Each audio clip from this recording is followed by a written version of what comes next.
I'm a boss. I play the shots. I call the calls. Yeah. Hey. All right, welcome everybody to another episode of the HATCHETT Way Boss Talk edition. I'm answering questions from you guys, so thank you guys for submitting the questions. I'm going to answer them right now live on the air.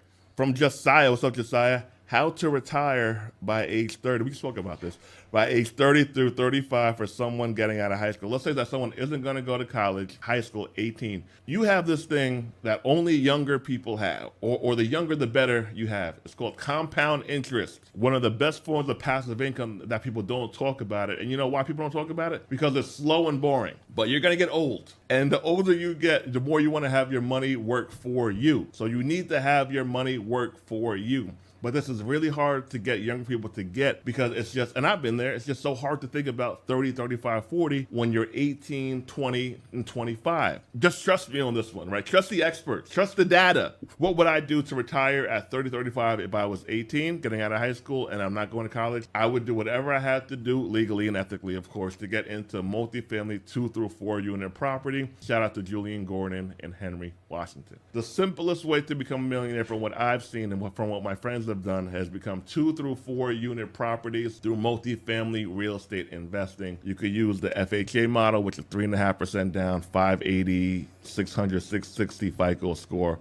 You live in one unit, rent out the rest, live hopefully rent or mortgage free, or maybe paying a little bit, and you repeat the cycle as often as possible. So let's just say you're 22. You have an average job, nothing too crazy. Let's say that you work at FedEx, right? Honest, good paying job, but you won't get rich working at FedEx most times. But in most parts of the country, you might be making enough money for you to get a mortgage for a 2 through 4 unit property. So let's say that the property costs $350, you put down about 15 grand or so. It's a 3 unit property, about $3,000 a month. One tenant pays 15, one tenant pays 17. You are now getting paid $200 a month to live in your unit. Now let's say that you do that 3 more times before you're the age of 28. Let's say that each property has gone up $150,000 in value. Let's say that you've been able to save $60,000 in rental income. So 60 grand on deck, 150 plus 150, $300,000 in equity, 60 grand on deck. You're 28 years old. Let's say along the way as well, you've been maxing out your Roth IRA. Now I'm not an expert on this stuff, so I can't tell you which fund to invest in, but you can talk to an expert about that or licensed professional about that. But I just know the numbers and I've seen the data. So you've been maxing out your Roth IRA since the age of 20. You have $300,000 in equity, $60,000 in rental income that you stashed away. You have a total with equity, with cash on hand, with the Roth IRA of about $450,000 on deck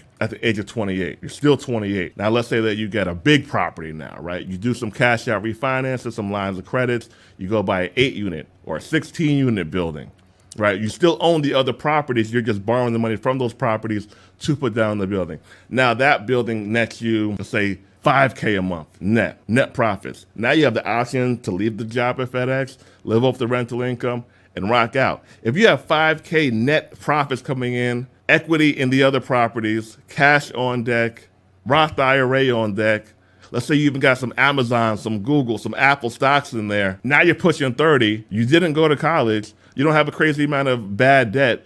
Most of your debt is all through mortgages. You have a whole different life at 30 by doing simple stuff. You didn't do anything crazy. You just took strategic, consistent, simple action, and now you have a portfolio worth over $500,000, your money working for you, and you didn't go to college. Now, I don't knock college. I'm just answering this question for Josiah, who said, what if we don't go? Right. Next question is, someone asked me, Sunshine, hey Sunshine, how much E&O insurance, that's errors and omissions insurance for our notary people, do you need to start? Is $25,000 a good number? So errors and omissions insurance, that's to help you in case you need legal assistance, in case you make an error as a mobile notary public, in case you're sued.